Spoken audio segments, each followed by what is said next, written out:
Hey, Esperanza. I'm very glad you could come to our classroom today. Holla, Mr. Boyer. I am glad I could make it. My flight from Los Angeles was a rather smooth one. Excellent. I was hoping that you could share your life story with my language arts students today. Run them through the hardships of it, but then explain to them how sweet the redemption was. Most definitely. Once my father was killed by bandits, I really never thought I would survive. Emotionally, I had never experienced something so tragic. Then, after TOEs burnt down our house, Mama and I hit a new low. I really thought I was going to die.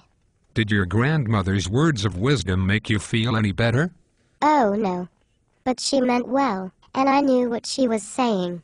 I understand life's mountains and valleys, but when you're in a valley, no wise saying can really comfort you. I'm sure you can all understand that.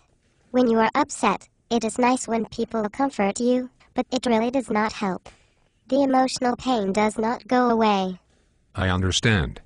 Well, now that you have overcome that valley, can you offer any of our students today some advice? Certainly.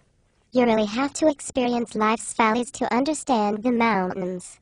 If you live a life on nothing but mountaintops, you would never really have an appreciation for the good things in life.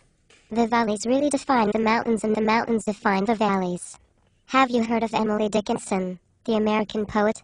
She once said, "To comprehend a nectar requires sorest need." That is so true. To understand how great something is, you have to live without it. Excellent advice. It is. But like I said, when you are in a valley, no words really offer comfort. But if you can keep the idea of mountains and valleys in the back of your mind and hang on to hope when you are living in valleys, you will survive tough times. How did you feel when Tio Luis wanted to marry your mom? How did you feel once he burnt down your house? What a jerk. I couldn't believe it. My father would have been very upset. But I knew it was over. I knew our only choice was to move to California with Alfonso, Hortensia, and Miguel. Were you scared? Ironically, no. I was very numb to pain. I was desperate for my old life back. I wanted to cry to Papa. I wanted him to save us.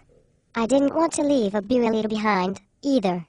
I wanted to take as much of my old life with me to California as I could. What were you thinking when your trunk for someday, Algundia, burnt in the house fire? It is hard to explain. Imagine losing the most important things in your life. Multiply it times 100 million. That sounds like hyperbole. I am not exaggerating. I cannot fathom how difficult that must have been for you. How is life now? Well, I am obviously better. I am not going to share too much more, particularly about California, because I realize your students have not read that far yet. But you are in for a treat. It was a roller coaster of ups and downs, of course, but I have learned a lot. Could you briefly offer up some more wisdom for my students? Of course.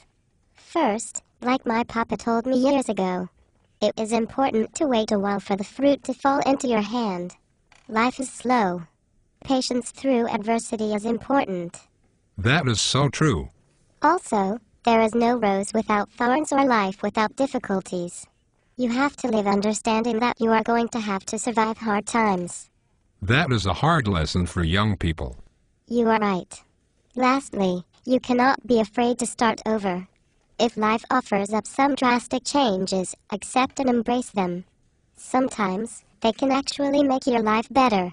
You are right. Live life fearlessly. Thank you, Esperanza. Your story has been tragic so far, but we look forward to the rise you are going to experience.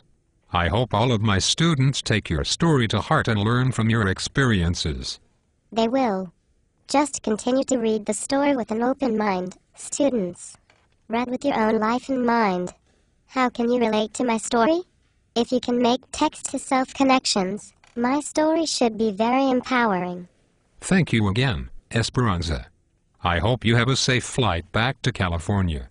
Send our regards to your family and friends. Thank you. I will. Remember, students, an education is very important. It is the foundation of your future. Just when you think language arts, or math, or science, or social studies is bad. Remember that it could be much worse. Best of luck always, students.